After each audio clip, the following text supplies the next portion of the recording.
The western reaches world of Jakku was known for its isolation, dangerous creatures, and graveyard of ships. Before the existence of Nema Outpost or much of anything else on the planet, New Republic and Imperial starships fell from the sky above to litter the sands below. However, unlike their enemies' vessels, some of the New Republic fighters and cruisers suffered from crash damage as opposed to battle damage. As a result, most believe that when the Imperial officers realised they were beaten in the Battle of Jakku, they locked onto the New Republic warships with their tractor beams and dragged them down to the surface below. No one knew exactly why the Empire made such a drastic move, but that didn't stop those around Nema Outpost washing tables from speculating and theorising. Everyone believed the Empire were hiding something, whether it was a secret Imperial base under Carbon Ridge, a storehouse beneath the sinking fields filled with looted treasure from ancient civilizations, or a throne room from which the Emperor planned to conquer the rest of the galaxy. As it turned out, Jakku was once home to a secret Imperial facility and was the last rallying point of the Galactic Empire's fleet. In a last-ditch attempt to stop the New Republic from capturing the base, doomed Imperial vessels used their tractor beams to drag as many enemy warships into the planet's surface as they could. The reign of burning vessels finally came to an end at the signing of the Galactic Accordance Peace Treaty on the distant Coruscant. However, before the remaining Imperials retreated to the unknown regions, they destroyed the research facility. Most of those within the doomed vessels died on impact, and as tragic as it sounds, they were the lucky ones. Crew members who made it to escape pods or pilots who managed to eject from their fighters were stranded in the middle of a desert with survival gear meant to keep them alive long enough to reach the nearest settlement. Unfortunately, back then the nearest settlement was dozens of light years away. As a result, combined with the fact some Imperial cruisers had larger populations than Jakku would ever have, bones covered the planet's golden sands. The aftermath of the battle was not contained to just a single area of Jakku. Wrecked fighters were found in Kelvin Ravine, and blown apart engines littered Carbon Ridge. Ships came down everywhere on the planet.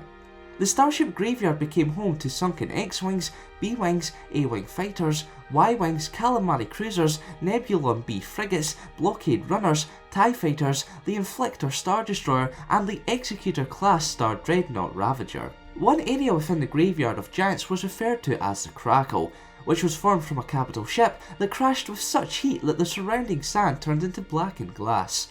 The graveyard did house other crafts though. Imperial shuttles, walkers, and New Republic transports all lay dormant. The sheer amount of salvageable technology and parts drew many to the planet. Seeking the vast amount of untapped fortune, species from all across the galaxy began to loot the wreckage. Some even became junk bosses, who bought weapons, gears, and scrap for food rations. Unkar Plutt was one such junk boss. He ruled over the lives of many scavengers, including the young teen girl going by the name Ray.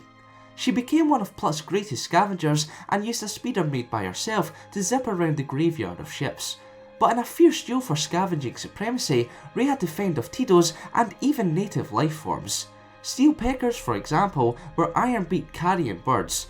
Drawn to the magnetic signature of metal, they collected vanadium, osmiridium, and corundum in their gizzards to break down their metallic meals.